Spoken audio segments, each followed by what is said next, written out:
ओंकार सतनाम करता पुरख निर्भव निर्वैर काल मूर्त अजूनी सैभं गुरु प्रसाद मुकुश्री शास्त्र खट पिंग गिरन चढ़ जाए अंध लखे बधुरो सुने जो काल कृपा कराए। सन्मान योग गुरु रूप साथ संगतियों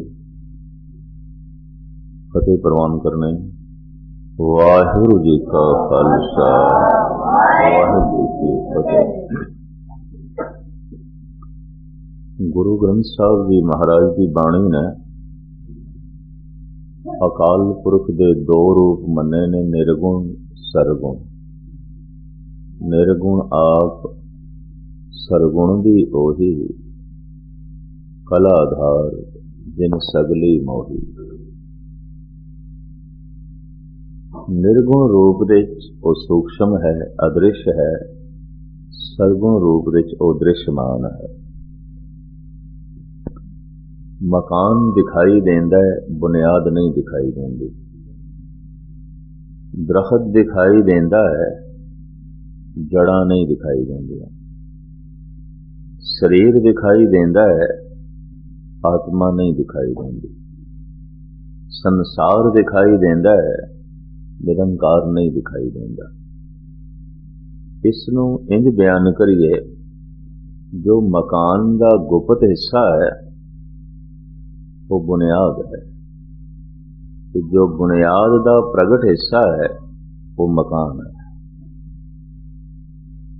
जो दरख्त का गुप्त हिस्सा है वो उस दियां जड़ां ने, और जो जड़ां का प्रगट हिस्सा है वो दरख्त है। जो शरीर का गुप्त हिस्सा है वो आत्मा है, और जो आत्मा का प्रगट हिस्सा है वो शरीर है। जो संसार का गुप्त हिस्सा है वो निरंकार है, ते जो निरंकार का प्रगट हिस्सा है वो संसार है। ये जो प्रगट है ये उस अदृश्य दा, उस अरूप दा, उस गुप्त दा खेल है, तमाशा है। जैसे सागर विच लहरां बन रही ने, मिट रही ने, बन रही ने, मिट रही ने, पर इन्हां लहरां दा पैदा होना, इन्हां लहरां दा मिटना सब कुछ सागर दे विच है। जन्म मरण सुख दुख उत्पत्ति प्रलय सब परमात्मा दे विच हो रही है, सब ईश्वर दे विच हो रही है। ईश्वर नूं खोजना नहीं है, खोजना उसनूं पैंदा है जो गुम हो गया है। ईश्वर दे कोल जाना भी नहीं है, जाना उसदे कोल पैंदा जिहड़ा अपने तो दूर हो गया। ना उसदे कोल जाना है, ना उसनूं लभना है, सिर्फ जागना है, सुचेत होना है, सावधान होना है। परमात्मा ते जाहिर ज़हूर है, ते हाजिर हजूर है। रविदास कहते ने ये हथ भी जितना तन तो दूर जा सकता है वो तो इतना भी दूर नहीं। कहे रविदास हाथ पे नेरे सहजे होए सोई। जप जप के सिर्फ इतना ही पता चलता है कि वो मेरे कोल से, कि मैं उसकी तलाश करता रहा, खोज करता रहा। दरअसल खोज करना की है, अपने आप को जगाना। धन सोती फिर सद जागंता। मनुख की जीवन चेतना सुती हुई है, पूर्ण तौर पर जागी हुई नहीं है। इंज कहते हैं असी अधे जागे हुए हैं, पूर्ण जागे हुए नहीं। संसार दिखाई देता है, निरंकार नहीं। भोजन का रस आउंदा है, भजन का नहीं। वाहिगुरु वाहिगुरु करदे किसनों रस आउंदा नहीं, पर भोजन की बुरकी पाई है तो रस आउंदा है। रसना अद्धी जागी हुई है, अद्धी सुती हुई। अखां अद्धियां जागियां ने, अद्धियां सुतियां हुई ने। संसार नूं वेख रही ने, निरंकार नूं नहीं। कन अद्धे जागे ने, अद्धे सुते ने। ਇਹ ਜਗਤ ਨੂੰ ਸੁਣ ਰਹੇ ਨੇ, ਗੁਰੂ ਨੂੰ ਨਹੀਂ ਸੁਣਦੇ, ਨਾ ਪ੍ਰਮਾਤਮਾ ਨੂੰ ਸੁਣਦੇ। ਸਰੀਰ ਸੰਸਾਰ ਨੂੰ ਸਪਰਸ਼ ਕਰ ਰਿਹਾ ਹੈ, ਨਿਰੰਕਾਰ ਨੂੰ ਨਹੀਂ। ਜਦ ਕੋਈ ਪੂਰਨ ਤੌਰ ਤੇ ਜਾਗ ਜਾਂਦਾ ਹੈ, ਸੁਚੇਤ ਹੋ ਜਾਂਦਾ ਹੈ, ਤੇ ਰਸਨਾ ਨੂੰ ਭਜਨ ਦਾ ਵੀ ਰਸ ਆਉਣ ਲੱਗ ਪੈਂਦਾ। ਰਸਨਾ ਗੀਦੀ ਬੋਲਤ ਰਾਮ, ਉਹ ਜੈਸੇ ਰਾਮ ਕਹਿੰਦਾ ਹੈ, ਉਹ ਜੈਸੇ ਵਾਹਿਗੁਰੂ ਕਹਿੰਦਾ ਹੈ, ਰਸ ਨਾਲ ਭਰ ਜਾਂਦਾ ਹੈ। ਉਹਨੂੰ ਜੋ ਕੁਝ ਦਿਖਾਈ ਦਿੰਦਾ ਹੈ, ਸਭ ਗੋਬਿੰਦ ਹੈ, ਸਭ ਗੋਬਿੰਦ ਹੈ, ਗੋਬਿੰਦ ਬਿਨ ਨਹੀਂ ਕੋਈ। ਜਪ ਕਰਕੇ ਤਪ ਕਰਕੇ ਆਪਣੇ ਆਪ ਨੂੰ ਜਗਾਣਾ ਹੈ। ਕੀਰਤਨ ਸੁਣਿਆ ਹੋਇਆ, ਕੀਰਤਨ ਕੀਤਾ ਹੋਇਆ, ਉਸੇ ਦਾ ਹੀ ਸਫਲ ਜਿਹਨੇ ਜਪਣਾ ਆਰੰਭ ਕਰ ਦਿੱਤਾ। ਲਖ ਲਖ ਜਿਹੜਾ ਆਖੀਏ ਏਕ ਨਾਮ ਜਗਦੀਸ਼, ਉਸ ਇੱਕ ਦਾ ਨਾਮ ਰਸਨਾ ਨਾਲ ਜਿਸਨੇ ਜਪਣਾ ਆਰੰਭ ਕਰ ਦਿੱਤਾ, और उतने चिर तक आरंभ जारी है जितने चिर तक ये जागया नहीं। जब जाग जाता है, रसना खामोश हो जाती है, शब्द प्राणा विच वस जाता है। तो मैं इस तरह जद भी किसी महापुरुष नूं आत्म ज्ञान होया, वो इस गल ते हैरान होया, प्राप्त कुछ भी नहीं होया, जिहड़ा प्राप्त सी उसका पता चल गया। लभ्या कुछ भी नहीं, मिलिया कुछ भी नहीं, जो मिलिया ही होया सी उसका पता चल गया। बस आम जगत नूं पता नहीं होंदा कि वो मिलिया होया है। जिसनूं असीं भगत संत कह देने आ, उहनूं पता है कि उते हथ तो भी नेड़े है, उते हाजिर नाजिर है। जद कदी इस तरह की उपलब्धि किसी नूं होंदी है, उसनूं हैरानगी भी आउंदी है कि मैं जगत नूं दसां। हकीकत ये है, असलियत ये है। और कभी कर्म कांड तो उच्चे उठण की कोशिश करो। पर कबीर एक मायूसी जाहिर करते ने, राम रतन धन पाए के कबीरा गांठ न खोल, नहीं पटन नहीं पारखू, नहीं गाहक नहीं मोल। कबीर कहते हैं कि राम नाम दा हीरा लभे है, अजीबो गरीब अवस्था की प्राप्ति हो गई है। ये हीरा हुण मैं देना चाहना, वेचना चाहना। कहते हैं संसार का जब धन किसी नूं प्राप्त होवे, छुपाण की कोशिश करता है, पर जद कदी रब्बी दौलत मिलती है उसनों, तो उसके अंदर एक दसन की भुख पैदा हो जाती कि मैं बाकियां नूं भी दसां। हर मनुख एक बहुत वड्डी खान है हीरे ते रत्नां दी। सारे पहाड़ां दे सोना चांदी नहीं होंदा, ते समुंदर दे सारी थां दे उत्ते हीरे मोती नहीं होंदे, पर हर जीवन दे अंदर प्रभु दा नाम है। नवनिध अमृत प्रभ का नाम, देही में इसका विश्राम। कोई भी जीवन खाली नहीं कि उसके अंदर परम जीवन ना होवे, परम आनंद ना होवे। कबीर कहते मैं तलाश कर रहा उस मंडी दी, उस बाजार दी, जिथे हीरे बिकदे ने, मैं बेचना चाहता। राम रतन धन पाए के कबीरा गांठ न खोल, नहीं पटन। पटन कहते हैं बाजार नूं। आप कहते हैं कोई बाजार ही नहीं है, किथे बेचा। हुण हीरा ते जौहरी बाजार विच विकेगा ना, हीरियां दी मंडी च विकेगा। सब्जी मंडी ते हीरे नहीं बेची दे, और सब्जी मंडी ते सब्जी खरीदण दे ग्राहक आणगे, गाजरां मूलियां लैण वाले आणगे, सब्जी लैण वाले आणगे, कोई हीरे लैण वाले थोड़ी आणगे। कबीर कहते ने हीरा कोल है, वेचना चाहना। जो अगम्मी दौलत मैनू मिली है, मैं दसना चाहना।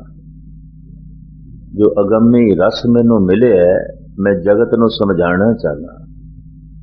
हीरा मिले है, बेचना चाहना। मंडी कोई नहीं। पता है मंडी की है? सत्संग। हर शहर विच सत्संग नहीं होंदा, हर जगह सत्संग नहीं होंदा। गली गली विच मंदिर हैं, सत्संग किधरे किधरे। गली गली विच गुरुद्वारे ने, सत्संग किधरे। सुनिया पईयां ने मस्जिदां, खाली पे ने मंदिर, या किधरे कद पुजारी बेचारा बैठा ते घड़ियाल बजा रहे, कुछ भी नहीं, टेपां चल रही पईयां।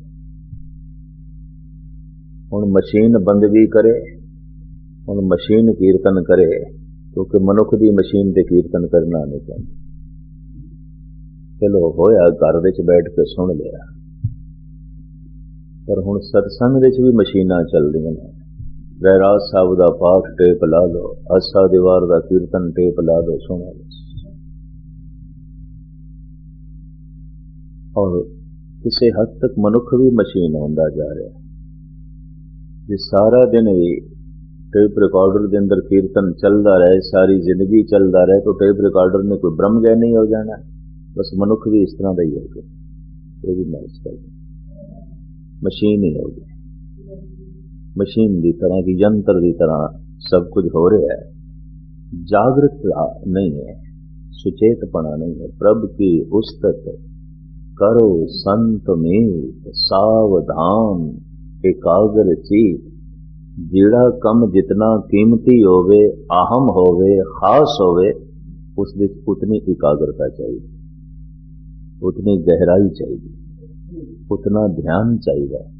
धर्म का तो मतलब ही है ध्यान साधना। गुरु से ध्यान नहीं है तो जे धर्म की यात्रा शुरू नहीं होगी। कबीर कहते कोई पटन ही नहीं है, कोई बाजार ही नहीं है। हिंदुस्तान के दो इतिहासक शहर ने, एक आगरा, एक जयपुर। इन्हां दो शहरों में बाजार ने, उन्होंने नाम है जौहरी बाजार।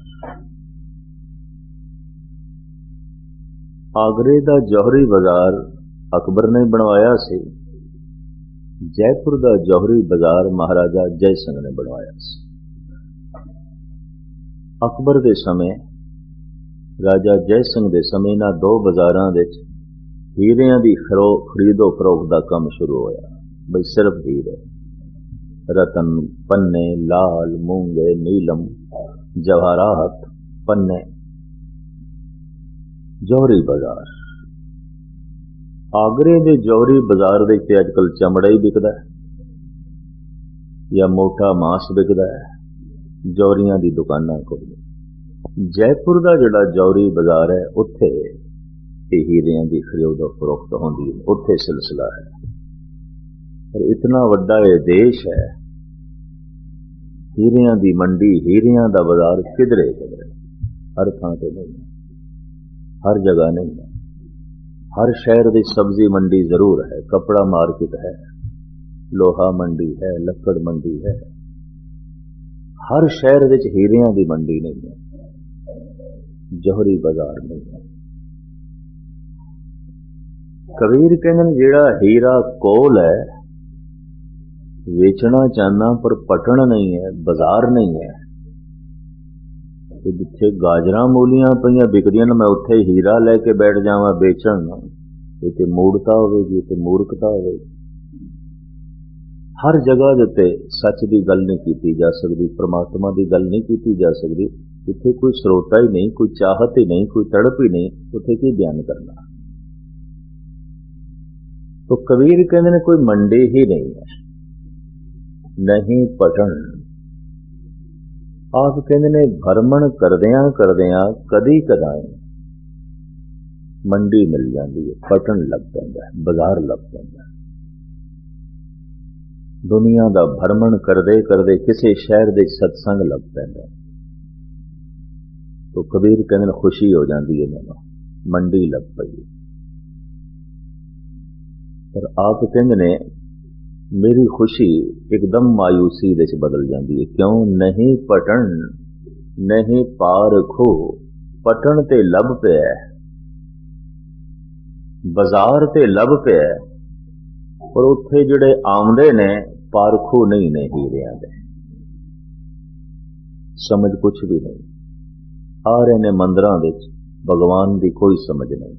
आ रहे ने गुरुद्वारियां विच गुरु का कोई बोध नहीं, पढ़ रहे ने नमाज मस्जिदां विच खुदा की कोई समझ नहीं, खुदा का कोई ज्ञान नहीं। कहते पारखू ही कोई नहीं, तो जब पारखू कोई नहीं तो हीरा मिट्टी और की है। जब पारखू ही नहीं है तो हीरा कच्च है और की है।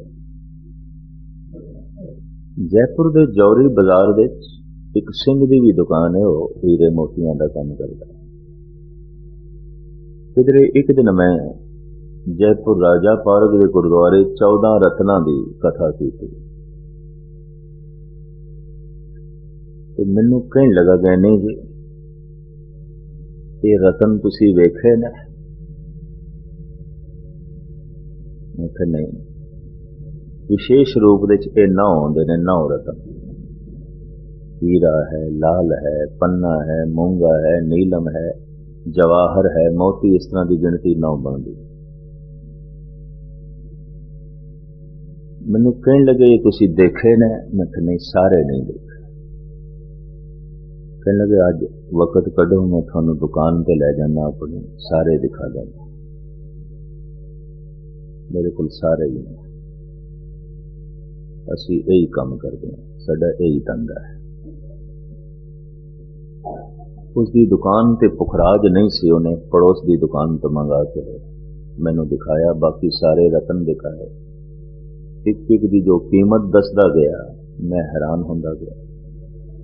पूरा बाजार जौहरी बाजार है। कबीर कहते ने हीरा लैके मैं बैठ गया, कोई पारखू ही नहीं है, किसी को समझ ही नहीं पठन नहीं पारखू। मैं दोहरा दिया, आ रहे ने लोग मस्जिद, खुदा की कोई समझ नहीं, आ रहे ने लोग गुरुद्वारे, गुरु का कोई बोध नहीं। बड़ी भीड़ जा रही है मंदिरों में, भगवान का कोई ज्ञान नहीं, कुछ भी समझ नहीं पठन नहीं पारखू। आप कहते ने कदी कदाई भरमन करदियां किसी बाजार विच पारखू भी मिल जाता है। समझ पता है सत की है, संतोख की है, दया की है, प्रेम की है, निर्वैर जज्बे की है, समदृष्टि की है। चर्चा ही हो रही है सत दी, संतोख दी, समदृष्टि दी, दया दी, निर्वैरता दी, निर्भयता दी, पर ये दैवी गुण है न की समझ कुछ भी नहीं। सूरज अपना चानना वंडदा है, किरणा दे राही परमात्मा का प्रकाश मनुख के हिरदे विच फैलदा है गुणा दे राही।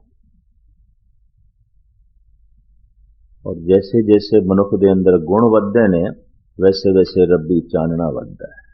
धार्मिक मनुख की पहचान गुणा करके, ये किन्नी क दया है, ये किन्ना क प्रेम है, ये दृष्टि विच कितनी समानता है, ये किन्ना क निर्वैर है, किन्ना क निर्भय है। इन्हां दैवी गुणां दे पैमाने नाल ही नापना पैंदा है ये मनुख किन्ना क धार्मिक है। और किस तरह नापोगे? चानना सारे दा सारा सूरज दा है, गुण सारे दे सारे परमात्मा दे ने। सब गुण तेरे मैं नाही को, गुण तो सारे उसदे ने। रोशनी इत्थे गुरुद्वारा हाल दे हो रही है, पर रोशनी तो सारी सूरज दी है, गुण सारे ही परमात्मा दे ने। कबीर कहते भरमन करदियां करदियां खुशी हो गई एक दिन कि बाजार भी लभ पिया ते पारखू भी लभ पिया। उन्होंने समझ है समदृष्टि किसनों कहते, दया की है, ज्ञान की है, विज्ञान की है, निर्वैरता की है, निर्भयता की है, शील की है, संयम की है। ग्राहक सिर्फ आया ही नहीं बाजार दे, उन्होंने परख भी है, समझ है। तो कबीर कहते मन खुश हो जाता है, चलो पारखू मिल गए। कहते ने संगीत कोई गा रहा हो, कोई आलाप कर रहा है, पर जब कोई संगीतकार किसी संगीतकार नूं दाद देंदा है तो उसनूं जिहड़ी रूहानी खुशी आउंदी है दूजियां दे सिर हिलाउण नाल नहीं, जिन्हां नूं कख नहीं पता संगीत है कि वास्तविक राग है कि। कुछ बोलां नूं कुछ अखरां नूं तरतीब दे दईए तो कविता दा जन्म हो जांदा है, आवाज नूं तरतीब दे दईए तो संगीत दा जन्म हो जांदा है, और जिंदगी दे हर कर्म नूं तरतीब दे दईए तो भगती दा जन्म हो जाता है। उठना बैठना खाना पीना सोना जागना सारा तरतीब दे चल गया, सारा मर्यादा दे चल गया। आवाज नूं मर्यादा विच करना साधना दी लोड़ है, बोलां नूं तरतीब विच करना सिखना पैंदा है, मेहनत करनी पैंदी है। जिंदगी दे हर कर्म नूं तरतीब विच करना अभ्यास करना पैंदा, उंज नहीं होंदा। तो कबीर कहंदे ने खुशी हो जाती है जब कदी कोई पारखू भी लभ पैंदा, गल नूं समझदा है, पता है। पर कबीर कहंदे ने खुशी मेरी फिर निराशा दे बदल दी। क्यों? पारखू है, ग्राहक नहीं है, लेना नहीं चाहता। समझते है नहीं पटन नहीं पारखू नहीं गाहक, वो ग्राहक नहीं है। पारखू तो है, समझते है गल दी, पर इसके अंदर ग्राहकता नहीं है, तड़प नहीं है, खिच नहीं है, लैण की इच्छा नहीं है। आप कहते ने कदी कदाई किसी सत्संग किसी शहर किसी मंडी देखदा पारखू भी लभ पिया, ग्राहक भी लभ पिया, लेना चाहता है। उसके अंदर लैण की भी तड़प है, उसके अंदर लैण की भी खिच है, वो लेना भी चाहता है, वो प्राप्त भी करना चाहता है। तो भगत जी कहते बहुत मन खुश होंदा है कि ग्राहक भी लभ पे। पर आप कहते ने मेरा दुख अपनी थां ते, ग्राहक ते लभे पर मुल नहीं देना चाहता, मुफ्त दे मंगदा। हर चे सूद बरायद देर ना पायद। कहते जिहड़ी चीज छेती मिल जाए बिना मेहनत दे मिल जाए वो कोई खास नहीं आउंदी। पहाड़ दे उपर गीटियां पत्थर उंज मिल जाणगे, हीरे ते लभणे पैंदे। संख ते सिपियां सागर दे कंडे उंज लभ पैंदियां ने, मोती ते गहरे तल दे चों लभणे पैंदे। भी छेती मिल जाए जल्दी मिल जाए वो चीज कोई खास नहीं आती, एक रब्बी नहीं है। मैं कबीर कहंदे ने पारखू भी लभ पिया, ग्राहक भी लभ पिया, समझ भी है, उसमें लेना भी चाहता है, मुल नहीं देता। नहीं गाहक नहीं मोह। इत्थे कबीर को पूछिए फिर मुल की है, भी दस दो मुल की है। तो आप कहंदे ने कंचन स्यों पाइए नहीं तोल, मन दे राम लिया है मोल। मन अपनी सोचनी, मन अपने विचार, मन अपनी चितवनी ये भेंट कर दे। मनुख दे विचारां दे वासना है, हंकार है, लोभ है, ये भेंट कर दे। गुरु दे विचारां दे करतार है, प्रेम है, दया है, सील है, संजम है, ये अदला बदली करनी चाहिए। ग्राहक की करदा है, कुछ पैसे देंदा है, वस्तु ले लेंदा। इत्थे अपनी मत भेंट कर ले, गुरु दी मत ले जा। गुरु दी मत विच ज्ञान है, तेरी मत विच अज्ञान है। गुरु दी मत विच प्रेम है, तेरी मत विच घृणा है। गुरु दी मत विच समदृष्टि है, तेरी मत विच वितकरेण है। गुरु दी मत विच भक्ति है, तेरी मत विच नास्तिकता है। गुरु दी मत विच निर्वैरता है, निर्भयता है, तेरी मत विच वैर विरोध है। ये मत भेंट कर, गुरु दी मत ले ले।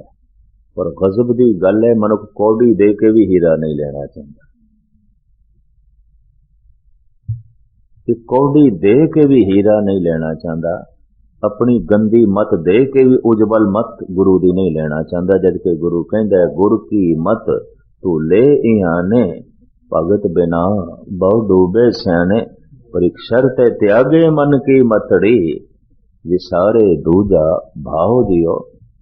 धन अर्पण करना, अन्न अर्पण करना, वस्त्र अर्पण करने, सोना चांदी अर्पण करना, ये सब कुछ इस वास्ते है ताकि एक दिन बंदे नू अपना मन अर्पण करने की इजाजत है। पहले पहले बच्चा पूर्णिया ते लिखता, पूर्णे पाने पैंदे, ये सब पूर्णे पाने ने।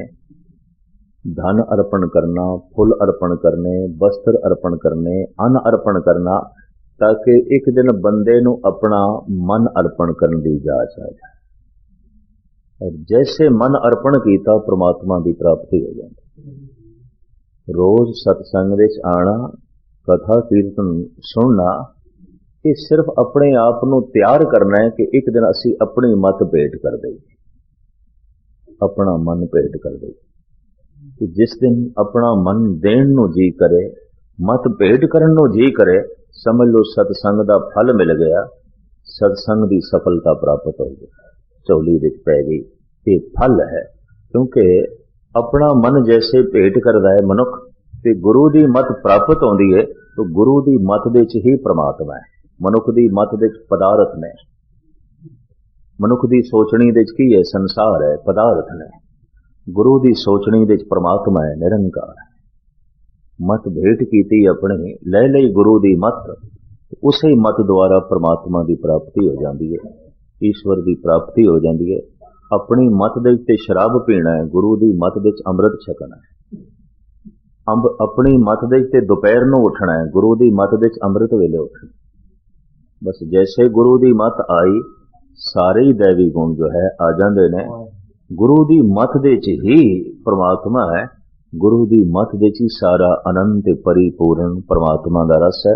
सतगुर रहमत करन ते सत्संग करदियां करदियां साडा मन तैयार होवे कि ये मन भेंट कर देना है, गुरु की मत ले लेनी है। इतने शब्द प्रवान करना। सतगुर रहमत करन, बख्शिश करन, वो महान हीरा, वो महान रब्बी दौलत सानू भी प्राप्त होवे, जिसकी चर्चा, जिसका जिक्र सतगुर की जो है बाणी विच है। सारियां दा हार्दिक तौर पर धन्यवाद, महापुरखों का भी हार्दिक तौर पर धन्यवाद। पावन स्थान जिथे मैं देखदा वाकई ये छोटे छोटे बच्चों की देख रेख भी है, और बहुत सोहनी लंगर की मर्यादा भी है। संगत ते पंगत का सिलसिला है। पातशाह रहमत करन, धन गुरु गोबिंद सिंह जी महाराज बख्शिशां करन, संगत चलती रहे, पंगत चलती रहे, ताकि दुनिया दीयां शरीरक लोड़ां ते अध्यात्मक लोड़ां की पूर्ति होंदी रहे। सारियां दा हार्दिक तौर पर धन्यवाद। भुल चुक दी क्षमा। वाहिगुरू जी का खालसा, वाहिगुरू जी की फतेह।